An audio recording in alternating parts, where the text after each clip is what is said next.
Alors, bonjour, j'espère que vous allez super bien. Comme je l'ai annoncé tout récemment, je suis devant vous aujourd'hui. Je vais vous parler de ma petite enfance, principalement entre mes 5 et 12 ans. Je suis Diane Annie Monga, deuxième née d'une fratrie de 7 enfants, née en 81.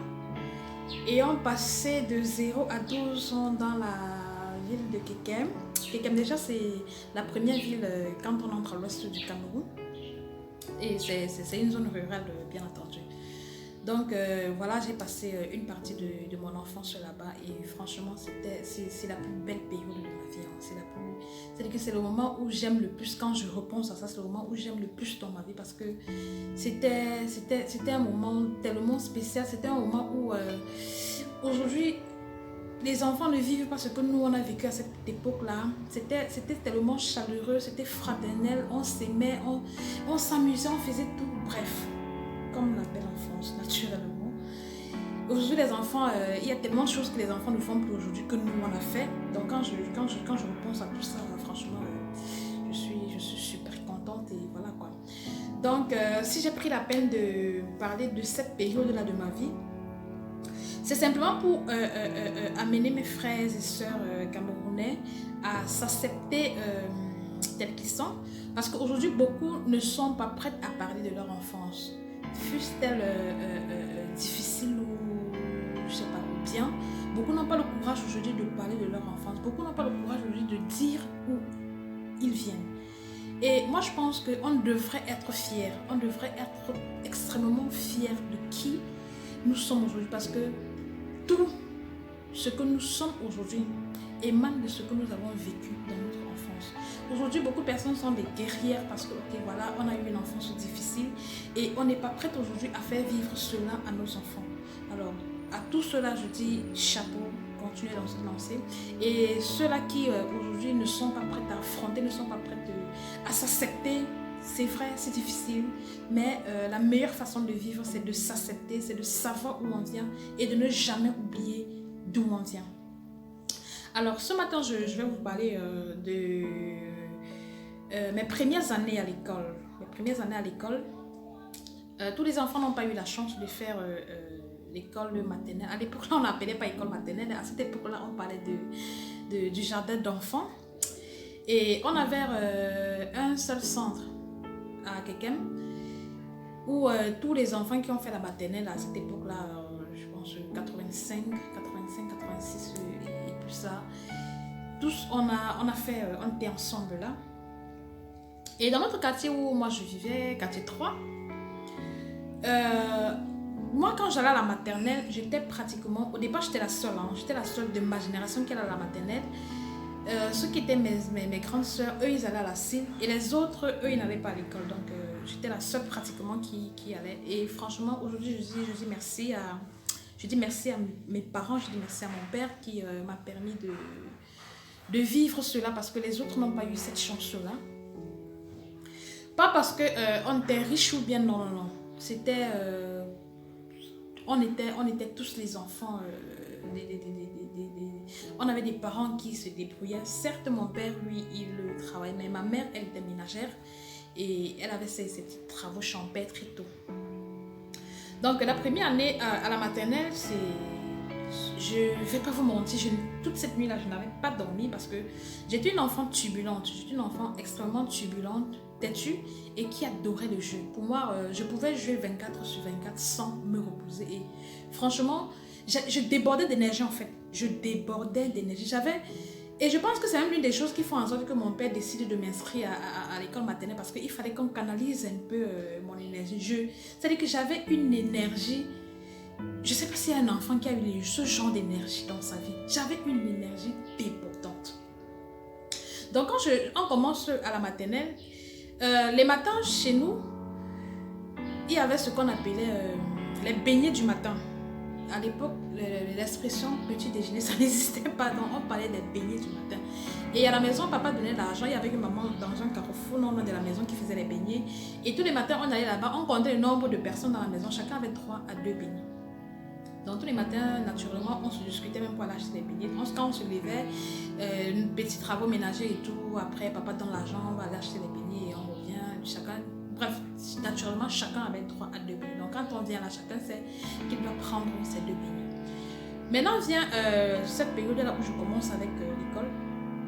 Quand on allait à l'école, le matin, mes 2 beignets, je les mangeais à la maison. Et maman me mettait, il y avait toujours le reste de nourriture qu'elle me mettait dans une boîte que j'emportais à l'école. La première semaine, c'était super bien. Hein. J'étais contente. La cheftaine des jeux. Donc, quand j'arrive là-bas à la maternelle, je rencontre les autres enfants qui sont même timides et tout.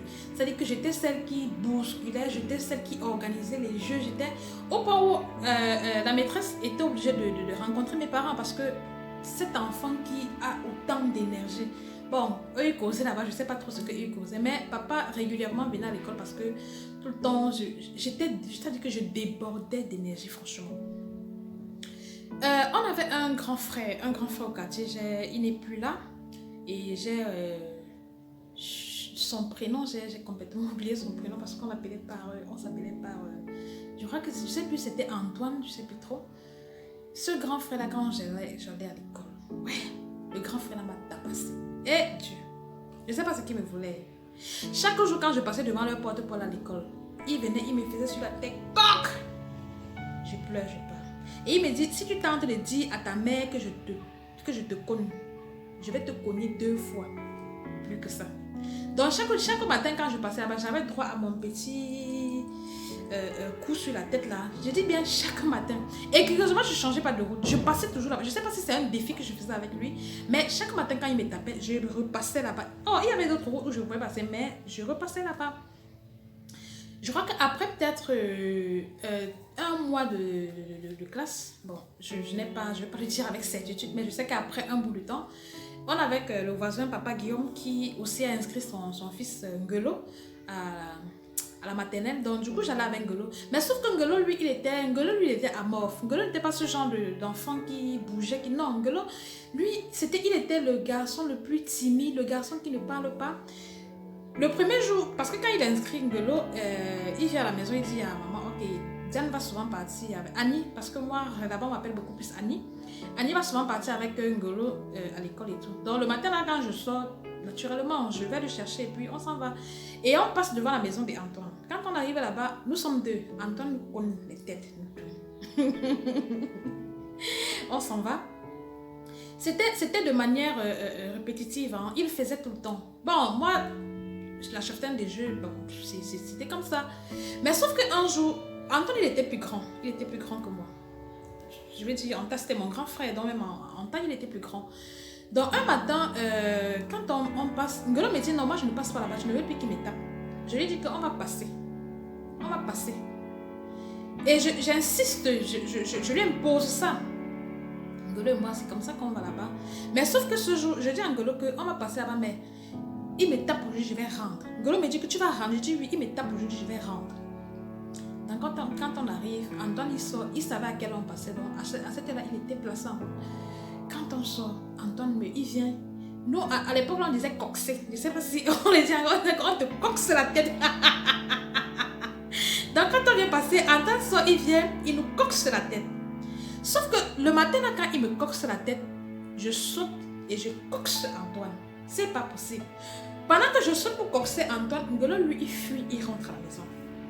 Quand il rentre à la maison, lui, son papa, lui, était déjà parti. Il était déjà parti au champ et maman était à la maison. Donc quand Ngolo court, il rentre à la maison, il court, il va dire à maman que Diana, Annie est en train de lutter avec Antoine et tout. Maman sont là, elle court, elle vient. Quand elle vient, moi, justement, Antoine était en train il me brutalisait en fait. Il était en train de me brutaliser et tout. Donc quand maman vient, maman l'arrête. Ma mère aussi n'était pas... Ma mère fait tout, mais ces enfants-là, ne touche pas à son enfant. C'est comme ça que quand maman vient là, maman lui pose la question, qu'est-ce qui se passe? Pourquoi tu tapes sur elle et tout? Il dit que je l'ai insulté. C'est Ngolo qui dit que non, elle ne l'a pas insulté. Tous les matins quand on passe ici, il me tape. Tous les matins. Maman me pose dans la question à savoir, il fait ça, je lui dis oui, même ma nourriture, quand il part à l'école, il prend ma nourriture, il mange. C'est comme ça que maman me dit, ok, il n'y a pas de souci, moi je vais arranger ça. Elle nous amène à l'école et le soir, maman, elle vient me chercher et on va chez les Antoine. Maman explique donc ce qui se passe aux parents d'Antoine et tout. Sauf que les parents d'Antoine, c'était des personnes très simples. Hein. C'est des personnes vraiment très simples. Donc quand maman va et leur explique la situation et elle donne un avertissement en fait que le jour où Antoine va encore poser la main sur sa fille, ça ne sera pas une chose facile parce qu'elle elle ne va pas laisser faire et tout. Donc c'est comme ça qu'on rentre. Et depuis ce jour, il ne m'avait plus jamais tapé. Mais sauf que, je sais pas comment, il passait par d'autres enfants pour m'intriguer en fait. Et comme moi-même, je ne me laissais pas faire. Je pense que c'est de là que vient cette envie de lutter. Parce que à chaque fois, j'étais sur la défensive. Donc à chaque fois que quelqu'un venait m'attaquer, j'étais prête. Comme on dit souvent, c'est-à-dire que moi, je ne badinais pas, j'étais prête. C'est bagarre. Donc, du coup, je ne me laissais vraiment plus faire. Et à l'école maternelle, par contre, à l'école, je n'étais pas celle qui bagarrait. J'aimais jouer. Le jeu, franchement, c'était ma chose. C'est-à-dire que je jouais à un niveau où le matin, quand on arrivait, il y avait, je crois qu'il avait la pause de 10 heures. On jouait au point où, quand on sonnait, je continuais à jouer dans la cour de l'école. C'est-à-dire que tous les enfants sont partis, je continue à jouer parce que c'est la maîtresse qui va venir me tenir par la main et m'amener en classe. Et chose curieuse, c'est que j'étais aussi super intelligente, franchement, parce que de tout ce qu'on faisait à la maternelle, j'étais la plus brave en fait. J'étais la plus brave. C'est-à-dire que tout ce qu'on faisait, je retenais, je rentrais, je récitais, les danses, tout ce qui était comme ballet, j'étais la championne des ballets, j'étais la championne de récitation, j'étais la championne en tout, au point où pendant les fêtes de fin d'année, je me suis fait voler ma poupée. Parce que quand on donne les poupées en première, et on me disait bien première de la classe, c'est mon nom qu'on lit. Quand on donne, et les poupées à l'époque là, ce n'était pas comme les poupées d'aujourd'hui, c'était des poupées collées comme ça. C'est comment, avec des robes, avec la couleur bleue et je crois la couleur verte, si j'ai pas mémoire. C'était des poupées collées comme ça. Maman avait accouché, donc du coup je me suis retrouvée, on allait m'accompagner pour la remise des cadeaux de Noël. Mon frère qui m'accompagne, il m'accompagne, il rentre à la maison. Donc quand ça va finir, à une certaine heure, maman devrait l'envoyer de venir me chercher tout. Sauf que malheureusement, quand on me remet ma poupée, bon, il y avait des gens qui... Diana ou bien Annie, là, on la laisse pas tranquille quoi. Donc quand je suis en train de sortir, j'ai arrêté ma poupée comme ça. Quand je suis en train de sortir de la salle, parce que les parents étaient là, il y avait certains parents avec les enfants. On m'a arraché ma poupée. Donc quand je regarde, je me retrouve pas ma poupée. Je rentre dire à la maîtresse que madame, on a volé ma poupée. Malheureusement, je ne peux plus avoir une deuxième poupée parce que les poupées, c'était en fonction du nombre d'enfants. Donc, je pense que ça a été un moment tellement triste. J'étais malheureuse. Tous mes amis, tout le monde avec la poupée. Et moi qui étais la championne des jeux. Et moi qui, quand j'ai pris ma poupée, c'était mon premier cadeau de Noël. Je l'ai perdu comme ça et franchement... Je suis rentrée, j'étais mal, j'ai pleuré, ma mère m'a consolée, mais sauf qu'on ne pouvait plus m'acheter une autre poupée. Voilà quoi. Comme je l'ai dit, ça fait plaisir de raconter cela, ça fait plaisir de ressasser cela. Ça a été des moments extrêmement émouvants pour moi et voilà, aujourd'hui j'ai bien envie de revivre cela, en fait de replonger mes souvenirs dans cela. Et voilà quoi, c'est ça. Aujourd'hui, les parents... C'est plus comme hier. Alors, je vais dire à ces parents qui, tous les matins, se lèvent très tôt pour s'occuper des enfants, je vais leur dire de continuer dans cette lancée parce que ce que vous les inculquez à cet âge-là, sachez que c'est avec ça qu'ils vont grandir, sachez que c'est avec ça, c'est cela qui fera leur personnalité. Alors, ne baissez surtout pas les bras.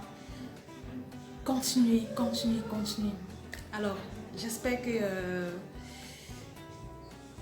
je sais pas comment je vais dire, mais j'espère que vous avez aimé et que les prochaines, ça c'est les débuts, hein. Je pense que les prochains, il y aura beaucoup plus de piment, il y aura beaucoup plus de peps. Alors sur ce, je vous souhaite une superbe journée.